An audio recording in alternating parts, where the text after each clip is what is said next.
came to Illinois in 1974, and I had a teaching job at Wheaton College.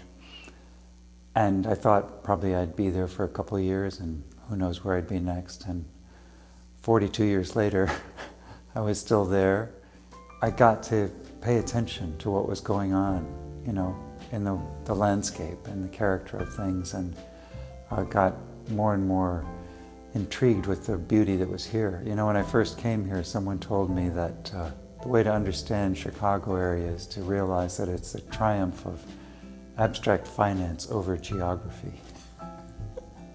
And that kind of kept me from looking at the geography. But as time went on, I realized, hey, I'm here, and I need to see what's here. So I started looking at the beauty of the landscape, and that called me then as a painter to begin to explore ways of dealing with it and painting it and bringing it into my artistic work. And so probably about 15 years ago, I started just dabbling with the whole idea of painting landscapes and plein air, that is on site. And that at first was just a kind of no. I just thought I'd never do that because it seemed to me like something that a Sunday afternoon painter does, you know, a hobbyist. And I was a serious artist. I didn't want to be identified with that, but just trying it a few times, I realized there's a lot more to it, and the natural world is an incredible inspiration to artistic response and to artistic action. Well, I had heard about Brooke McDonald, the director of the Conservation Foundation, through a friend of mine who was involved in environmental work.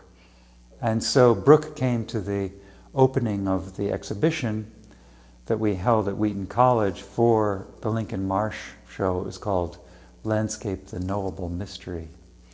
And he was impressed with what he saw there, and we got to talking, and you know, I said, gee, Brooke, you know, it'd be great sometime if you ever do anything, if we could work together sometime.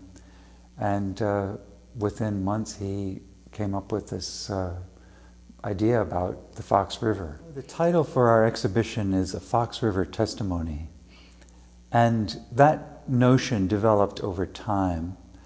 I thought of testimony as, first I thought of it as my sort of testimony, you know, like in court, someone calls you in and says, you've seen this, tell us about it, you know, give us you're a witness to the thing. But I realized in time that the river also, when I started looking at the paintings as a group, the river also tells its own story. And so what I'm really hoping for is that that testimony emerges of the river story.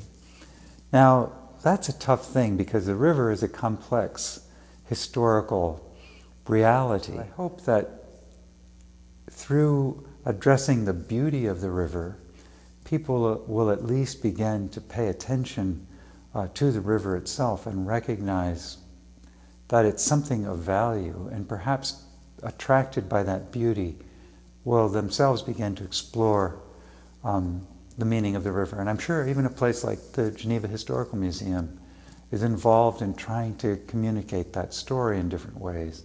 So I think we all have to work together, really, to develop that testimony ultimately. With the Fox River, since we're covering the whole watershed, which includes everything that drains into the Fox, as well as the Fox River itself, and since that's huge, that's an immense area and includes a lot of different tributaries, we limited the scope in relation to the primary areas where the Conservation Foundation had been most active. So that meant we started up in West Dundee, and we're going to go all the way down to Ottawa, where the Fox joins the Illinois River. So with that in mind, that we're working with about a 65 or 70 mile stretch of the river, and then all the tributaries that lead into it, I had no problem figuring out what spot to go to, because I was just sort of running for the 2 years from place to place. You know, I would talk to people who knew about something on Blackberry Creek, or somebody who knew more about Mill Creek, or somebody who knew about an area in Oswego that I should go to, or down by Ottawa. So choosing a spot was a matter of just sort of, looking on a map with a blindfold and pushing a pin and saying, there's where I'm going. Oh man, I paint in all weather, which means I'm out in the heat of the summer, I'm out in the cold of the winter, I'm dodging snow and rain. Those are the two weather conditions that I just can't operate in, because if your canvas gets wet and your palette gets wet, and the paint won't really adhere well to the canvas, and you can't do that. And first I thought, well, I can certainly paint in the snow if it's snowing, but I look at my palette that I'm holding up and it's covered with snow. In a few minutes, that doesn't work either. The mosquitoes can be terrible, even right up through September. And so you have to kind of bathe yourself in bug repellent. Weather and what's happening with the weather and what's happening with your own temperament and your own talent, all kind of comes together in a moment of real trial. I remember at one point I just thought, help me! This is going to be a disaster. I'm never going to get this to work out. But if you stick it out, usually you can at least get something down that you can use, or at least revise, when you get back to your studio. Changing light is a real, it's kind of the thing that plein air painting challenges, because, and so what I'm trying to say is it's really the joy of painting plein air, and also the bane of painting plein air. Because the light is magnificent, and yet it's very, very temporary. So what you have to do is arrive at a point where you're looking into the landscape and wondering, what's there? And oftentimes for me, it's some aspect of the light that really makes the painting.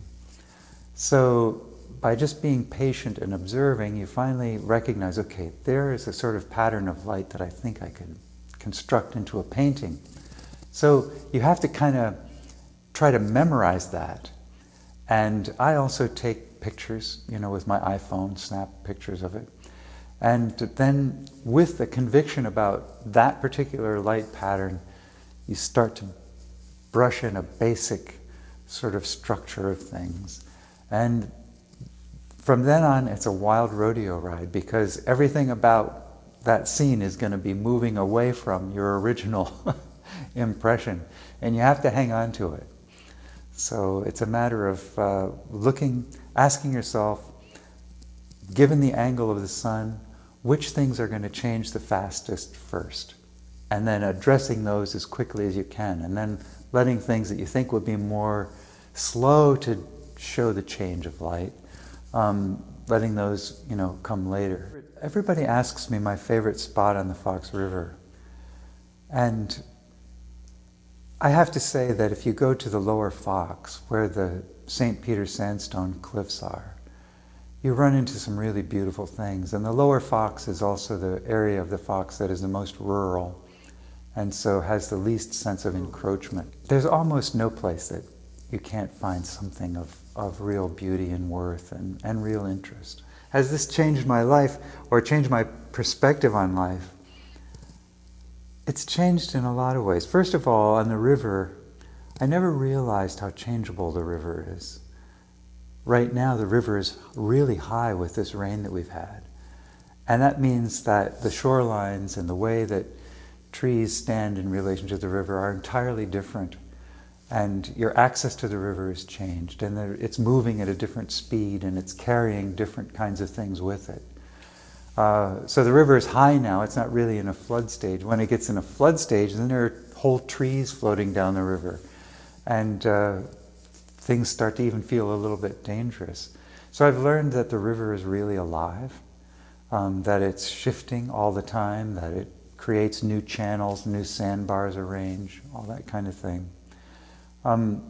With those changes and with the whole idea of change, I think, my perspective, on life has been one to be more aware of the meaning of mortality, the fact that we are in a moment right now that will never be again, and that we need to pay attention to it and take care of it and be responsible for it. And also, of course, look to the future, but expect the future is going to be different. It's not going to be the same as it has been.